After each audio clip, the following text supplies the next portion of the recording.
আমরা ঘুরে বেড়াচ্ছি ভুজ। গত এপিসোডে আপনাদের দেখিয়েছিলাম হরপ্পা সভ্যতা অর্থাৎ ধোলাবিরা এবং কচ্ছের রণের কিছু অংশ।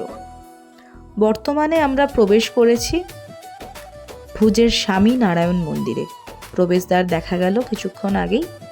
এখানে থাকার ব্যবস্থা রয়েছে, কেউ চাইলে থাকতে পারেন। আর এই স্বামী নারায়ণ মন্দির। কলকাতাতেও যে স্বামীনারায়ণ মন্দিরটি আছে, এদের ডিজাইনগুলো বেশ কিছুটা সাদৃশ্যপূর্ণ। তবে এখানে মন্দিরটি শ্বেত পাথরের ওপর অত্যন্ত সূক্ষ্মতা এবং অত্যন্ত নিপুণভাবে কারুকার্য করা। এদের মন্দিরের প্রধান দেবতা স্বামীনারায়ণ অর্থাৎ ভগবান শ্রীনীলকণ্ঠ বর্ণির জীবনযাপন এবং তার বিভিন্ন কীর্তিকলাপ এখানে এলে পাওয়া যায়। এবং অসাধারণ সুন্দর এই মন্দিরের কারুকাজ। প্রত্যেকটা খিলান দেখার মতো, প্রত্যেকটা গম্বুজও দেখার মতো। আশেপাশে এমন ছোট ছোট কিছু মন্দিরও সেই একই আদলে রয়েছে। চূড়াতে দেখা যাচ্ছে মঙ্গল কলস এবং তার ওপর পতাকা। বহু মানুষের আগমন হয় এই মন্দিরে প্রায় প্রতিদিনই। এটি প্রধানত জৈন মন্দির, অর্থাৎ জৈন উপাসকদের কাছে এর গুরুত্ব সবার বেশি। আমরা এবার এই মন্দিরের অপরূপ কাজ নিরীক্ষণ করতে করতে এগিয়ে যাচ্ছি গর্ভগৃহের দিকে। কোন দিক ছেড়ে কোন দিক দেখাবো? এখানে মাথার ওপর অসাধারণ সুন্দর কাজগুলো দেখুন। এগুলো শুধুমাত্র ক্যামেরায়, টিভির পর্দায় দেখলে হবে না। এগুলো দেখতে হলে চাক্ষুষ বাইরে আসতে হবে। স্বচক্ষে দেখলে তবেই জীবন সার্থক হয়। একটির সাথে অপর একটি কাজের অপরূপ সাদৃশ্য যেমন রয়েছে, তেমন বৈষম্যতাও রয়েছে। সবগুলোকে হুবহু এক আপনি বলতে পারবেন না। তাই বারবার প্রত্যেকটা অংশ ঘুরিয়ে ফিরিয়ে দেখানোর চেষ্টা করছিলাম, যাতে এই মন্দিরের ভিতরের কাজের বৈচিত্র্যতা আমি আপনাদের সামনে তুলে ধরতে পারি। মন্দিরের প্রতিটি স্তম্ভ অপরূপ কারুকার্যে ভরা। এই স্তম্ভটি লক্ষ্য করুন, এটি আরেকটি স্তম্ভ। বাইরের দিকটা বেশ রোদ ঝলমলে, এবং বললাম আশেপাশে ছোট ছোট মন্দিরগুলো যেগুলো রয়েছে সেগুলোও দেখতে ভারী সুন্দর। এবং মন্দির প্রাঙ্গণে দাঁড়িয়ে বাইরের ভিউটা কিছুটা এমন। আগেই বলেছি এখানে থাকা যায়, এই ঘরগুলো রয়েছে যেখানে আপনারা চাইলে থাকতেই পারেন। প্রত্যেকটা জিনিস এক কথায় অসম্ভব সুন্দর। এই শোভা ঘন্টার পর ঘন্টা দেখলেও যেন আপনার চোখ ক্লান্ত হয় না, বরং শান্ত হয়। এখানকার ভক্তদের লক্ষ্য করলাম তারা আতপ চাল দিয়ে স্বস্তিক বানিয়ে তার উপর নারকেল দিয়ে অর্পণ করেন। স্বামীনারায়ণ মন্দিরের খুব কাছেই একটা পুরানো মন্দির রয়েছে, সেখানেও একবার ঢু মেরে নিলাম। সদর দরজার মাথার উপরে লেখা রয়েছে শ্রী আশাপুরা মাতঙ্গ মন্দির। মন্দিরের প্রবেশ পথে চোখে পড়ল একটি তোপ। ছোটোর ওপরে মন্দিরটি বেশ ঐতিহ্যবাহী এবং যথেষ্ট প্রাচীন। মোটের উপর এই মন্দিরটি বেশ সুন্দর। একটা অশ্বত্থ গাছ রয়েছে, তার নিচে কিছুক্ষণ বসে তারপরে আমরা পরবর্তী গন্তব্যে রওনা দেব। এই যে আমরা এসে গেছি আমাদের পরবর্তী গন্তব্যে। আমরা রয়েছি খাড়ি নদীর তীরে। এখানকার প্রকৃতি বড়ই অদ্ভুত। চোখ জোড়ানো সবুজ তো রয়েইছে, সাথে আছে কাঁটা। অর্থাৎ আমাদের কাছেই যে মরুভূমি, তা এর প্রকৃতিকে দেখলেই বোঝা যায়। এই যে সামনে দিয়ে বয়ে যাচ্ছে খাড়ি নদী, কাছে গিয়ে এবার আপনাদেরকে দেখাবো। কেন জানি না, অদ্ভুতভাবে এখানে এসে আমার হীরক রাজার দেশের সিনেমাটার কথা খুব মনে পড়ছে। এই প্রকৃতি, এই পরিবেশ সেখানকার সাথে বড়ই সাদৃশ্যময়। কতই রঙ্গ দেখি দুনিয়ায়, সেই গায়ককে এরকমই কোনো এক জায়গায় যেন ফেলে দেওয়া হয়েছিল। আমরা টুকটুক করে এগিয়ে চলেছি আর নিরীক্ষণ করছি প্রকৃতির অপার সৌন্দর্য। এই পাথরটাকে লক্ষ্য করুন, যেন কত কিছু আঁকা রয়েছে, নিজের মনে কল্পনা করে নিলেই হলো। এখানে প্রত্যেকটা গাছেই কিন্তু আমরা কাঁটা লক্ষ্য করছি। এই কাঁটার গাছটা দেখুন কি সুন্দর দেখতে। আমি সহজ বাঙালি, এখানে এসে বাংলা করে বললে আমি বিভিন্ন ধরনের বাবলা গাছ দেখছি বলে মনে হচ্ছে। আচ্ছা, আপনাদেরকে জানাই এই জায়গাটার কিন্তু আরেকটা পরিচিতি রয়েছে। একে বলা হয় ভুজের ক্যানিয়ন। ওই দূর থেকে দেখা যাচ্ছে খাড়ি নদী আসছে। এইটার পাথুরে গিরিখাত, যার জন্যই একে ভুজের ক্যানিয়ন বলা হয়। বাতাস এবং জল দ্বারা পাথর যে ক্ষয়প্রাপ্ত হয়ে বিভিন্ন রূপ ধারণ করে, এই তার চাক্ষুষ প্রমাণ। এরপর কাছেই আরও একটি মন্দির ছিল। আমাদের ড্রাইভার সাহেব আমাদেরকে নিয়ে এলেন। যেহেতু ওনাকে বুক করা হয়েছে লোকাল সাইট সিনের জন্য, তাই উনি বিভিন্ন মন্দির আমাদেরকে ঘুরিয়ে দেখাচ্ছেন।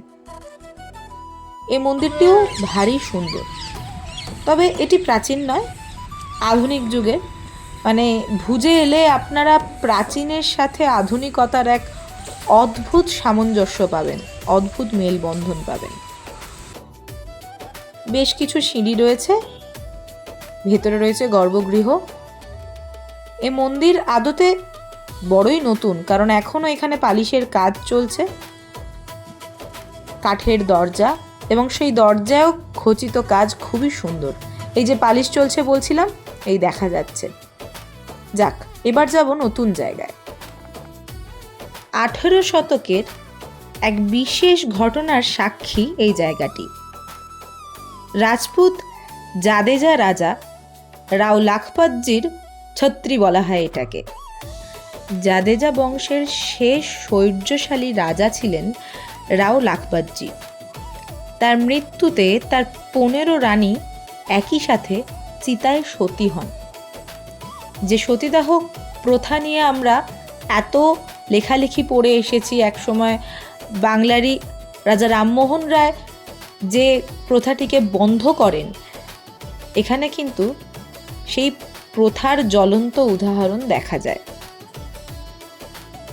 এই মুহূর্তে দেখছি সেই ছত্রীর গায়ে অসম্ভব সুন্দর কারুকার্য। সত্যি প্রতিটি কাজ একেবারে মন ভোলানো। এই 21 শতকে দাঁড়িয়ে সেই 18 শতকের মানুষদের ধৈর্য, পরিশ্রম, দক্ষতা, নৈপুণ্য সত্যি আমাদেরকে অবাক করে। তবে 2001 সালে এক ভয়াল ভূমিকম্প হয় রিক্টার স্কেলে, যার মান ছিল 7.7 প্রায়। তাতে প্রচণ্ড ক্ষতি হয় এই স্মৃতিসৌধ বলুন, যাকে বলছি আমরা ছত্রী। প্রচুর স্তম্ভ ভেঙে যায়, গম্বুজ ভেঙে যায়। বলিউডের এক বিখ্যাত সিনেমা হাম দিল দে চুকে সনম, যেখানে ঐশ্বর্য রায় রয়েছেন, তার শুটিং হয়েছিল এখানে। কি এবার চেনা চেনা লাগছে তো জায়গাটা? একবার ভাবুন, যেখানে 15 জন নারী দাউ দাউ করে জ্বালিয়ে দিয়েছিলেন নিজেদেরকে, আজ আমরা সেখানে দাঁড়িয়ে আছি। এ ঐতিহাসিক স্থান সত্যি গায়ে কাঁটা দেবার মতো। এবার আমরা পরবর্তী স্থানে যাব। আমরা এসে পৌঁছেছি প্রাগ মহল। এটা 19 শতকের এক প্রাসাদ। রাজা প্রাগমলজির নামে এর নামকরণ করা হয়েছে প্রাগমহল। 19 শতকে ইংরেজ আদব কায়দার সাথে তাল মিলিয়ে তৈরি এই প্রাসাদ। দেখা যাচ্ছে রানীদের ঝরোখা, আর এখানে রয়েছে এক বিরাট ঘড়িঘর। ঘড়িটা যদিও বা বন্ধ, তাও এটা দেখবার মতন জিনিস। এই মুহূর্তে রাজপ্রাসাদের বাইরে দাঁড়িয়ে রয়েছি আমরা, আর আশপাশটা ঠিক এই রকম। এই মহলটা দেখে মনে হচ্ছে রানীদের মহল, কারণ এতগুলো ঝরোখা রয়েছে সামনেই রয়েছে রাজার মূর্তি, দেখা যাচ্ছে সেই যুগের কামান বা তোপ। এবার আমরা ধীরে ধীরে ভিতরে প্রবেশ করব এবং ভিতরের সৌন্দর্য আপনাদেরকে দেখাবো। দূর থেকে চোখে পড়ছে একটা সুন্দর লাল রঙের ঝাড়বাতি, এই সেই ঝাড়বাতি। প্রাসাদের অন্দরমহলে রয়েছে পশ্চিমী ভাস্কর্যের ছোঁয়া। এই হলো রাজার দরবার। একাধিক ঝাড়বাতি সহ প্রচুর বহুমূল্য জিনিস রয়েছে এখানে। দরজার মাথার কারুকার্য দেখুন, অপরূপ সুন্দর। রাজকীয়তা প্রকাশের জন্য বিভিন্ন জায়গায় ব্যবহার হয়েছে সোনালি রং এবং দরজার মাথার কাঁচগুলো আমার ধারণা বেলজিয়াম কাঁচের। এখন আপনারা দেখছেন খিলাত অর্থাৎ রাজ পোশাক। অত্যন্ত সূক্ষ্ম কারুকার্য করা পাতলা রেশমের পোশাক। পাশেই রয়েছে রাজার শৌর্যের প্রতীক, রাজার শিকার। এই দরজার দুই পাশে দুই সিংহ অথবা সিংহী, জানি না, কিন্তু একদম জীবন্ত। এই যে দেখালাম বেলজিয়াম কাঁচ, এখান থেকে রং বেরঙের আলো এসে পড়ছে দরবারে। কিছুক্ষণ আগে দরবারের ওই প্রান্তে ছিলাম, এখন ঠিক বিপরীত প্রান্তে এসে দাঁড়িয়েছি। আর এখান থেকেও ঝাড়বাতিটা আমার মন কেড়ে নিয়েছে। অসম্ভব সুন্দর এই লাল ঝাড়বাতি। আরেকটি সিংহের কথা গল্প করছিলাম, এই যে আরেকটি সিংহ, হয় বাচ্চা সিংহ না হলে সিংহী, কিছু একটা হবে। সে যুগের রৌপ্য পাত্র, রূপোর চামচ বাটি মুখে নিয়ে জন্মেছে বলি না আমরা রাজার ছেলে। এই রাজার খাবার জিনিস, আরও নানা রকম ব্যবহারের জিনিস, টুপি, আরও বিভিন্ন দ্রব্যাদি, ছোট ছোট শোপিস এখানে দেখা যাচ্ছে। রাজার মেজাজ, রাজার শখ খুব বড় কথা। তাই আমাদের রাজার সংগ্রহে রয়েছে একটি জলহস্তির মাথা, আর রাজকীয় ঠাটবাটে ভরা বিভিন্ন জিনিস এখানে রয়েছে। টি টেবিল, একটা সুন্দর আয়না। আগেই বলেছি রাজকীয়তা দেখাতে সোনালি রঙের ব্যবহারটা প্রচণ্ড চোখে পড়ছে। আর সমগ্র দরবারকে দেখে ভালোভাবেই বোঝা যায় যে পশ্চিমী আদব কায়দা একদম রন্ধ্রে রন্ধ্রে ভরা এই রাজদরবারের। মোটামুটি আজকের দিনটা প্রায় শেষের পথে। এবার ধীরে ধীরে প্রাসাদ থেকে বেরিয়ে আসছি। বাইরে বেশ কিছুক্ষণ গান বাজনা হচ্ছিল, আমার ভিডিও করা হয়নি। এই পঞ্চরঙ্গি পাগড়ি পরে ভদ্রলোক, উনিও বাজাচ্ছিলেন। ভারী সুন্দর এদের বাদ্যযন্ত্রগুলো, দেখে মনে হচ্ছে হাঁড়ি থালা এইসব দিয়েই তৈরি। আজকের দিন মোটামুটি শেষ। আমি রেকমেন্ড করবো আবার যারা আসবে তারা এর সঙ্গে করতে পারে। আপনার নাম্বার কত? मेरा नाम रमेश है, मैं भुज में रहता हूँ। भुज का पूरा ट्रैवलिंग का काम है अपना। मेरा नंबर है 9687730490।